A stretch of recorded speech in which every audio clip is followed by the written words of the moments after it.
दोस्तों, तीसरे चरण का मतदान, किसका फायदा किसका नुकसान, इसको लेकर लगातार चर्चा हो रही है। पॉलिटिकल एनालिस्ट, पत्रकार, राजनीतिक विश्लेषक, राजनीतिक दल इसको लेकर लगातार बहस कर रहे हैं, चर्चा कर रहे हैं, लेकिन फाइनल आंकड़ा अब चुनाव आयोग ने इसका जारी कर दिया है। मैं आपको बता दूं दोस्तों, 7 तारीख को जब चुनाव हुए थे तो रात को 11:40 तक का एक अनुमान वाला आंकड़ा चुनाव आयोग ने जारी किया था।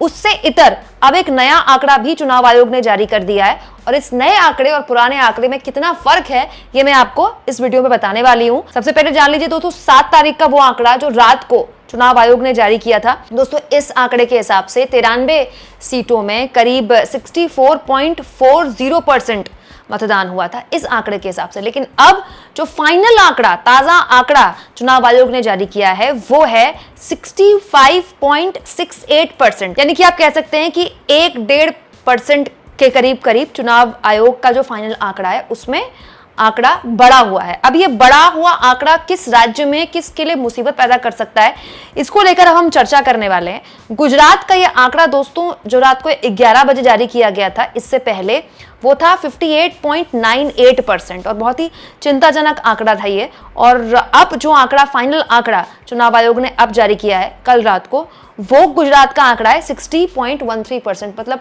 करीब 2-2.25% चुनाव आयोग का फाइनल आंकड़े के हिसाब से गुजरात में मतदान बढ़ा है। फिर भी अगर हम बाकी राज्यों के तुलना में करें दोस्तों, तो काफी कम मतदान गुजरात में हुआ है। दोस्तों, गुजरात वो राज्य है जहां की 25 सीटों के लिए, वैसे तो गुजरात में 26 सीटें हैं, लेकिन क्योंकि सूरत की सीट बीजेपी ने पहले ही जीत ली थी तो 25 सीटों के लिए मतदान हुआ था।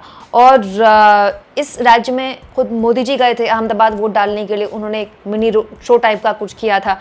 उसके बाद जो अनुमान लगाया जा रहा था कि ज्यादा वोटर टर्नआउट यहाँ पर निकलेगा, लेकिन 60.13% ये बताता है कि उत्साह की कमी गुजरात के लोगों में दिखाई दी। इसके अलावा एक और आंकड़ा जो परेशान करने वाला हो सकता है बीजेपी के लिए, वो है दोस्तों बिहार का 59.14% बिहार का फाइनल आंकड़ा बताया गया है, जो कि चिंताजनक है।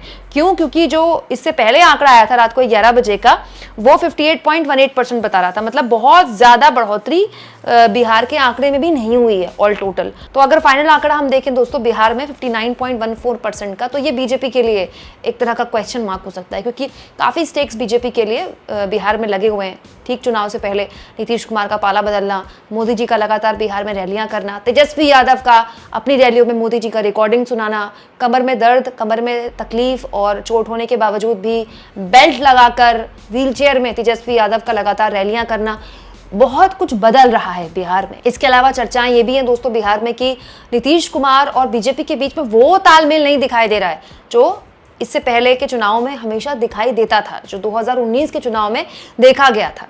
इसके अलावा दोस्तों जो फाइनल आंकड़ा आया है उत्तर प्रदेश का, वो भी चिंताजनक है, क्योंकि उत्तर प्रदेश के लिए तो कहा यह जा रहा है कि यहाँ से बीजेपी को सबसे ज्यादा उम्मीदें हैं, क्योंकि सबसे ज्यादा सीटें यहाँ पर हैं।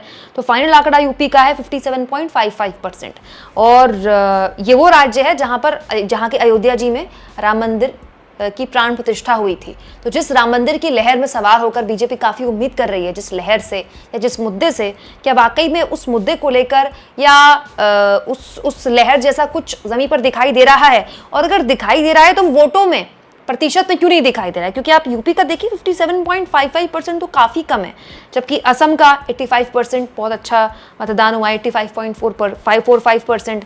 पश्चिम बंगाल में 77% चुनाव हुआ है। तो ये आप कह सकते हैं कि अच्छा एक तरह से वोटिंग प्रतिशत है। कर्नाटक में भी 71.84% है। हालांकि कर्नाटक में प्रज्वल रेवन्ना की सीडी कांड के बाद काफ़ी चीज़ें बदली हैं।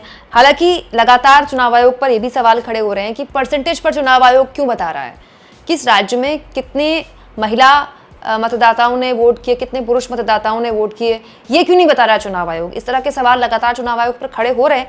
लेकिन खैर, फाइनल आंकड़ा आपके हिसाब से किसके लिए मुसीबत ला सकता है या फिर किसके लिए गुड न्यूज़ ला सकता है, कमेंट बॉक्स में ज़रूर लिखिएगा दोस्तों। और जितना हो सके चैनल को शेयर भी करें, सब्सक्राइब भी करें, और थैंक्स और ज्वाइन, ये 2 ऑप्शन हैं जिसके जरिए आर्थिक तौर पर भी आप चैनल के हाथ मजबूत कर सकते हैं।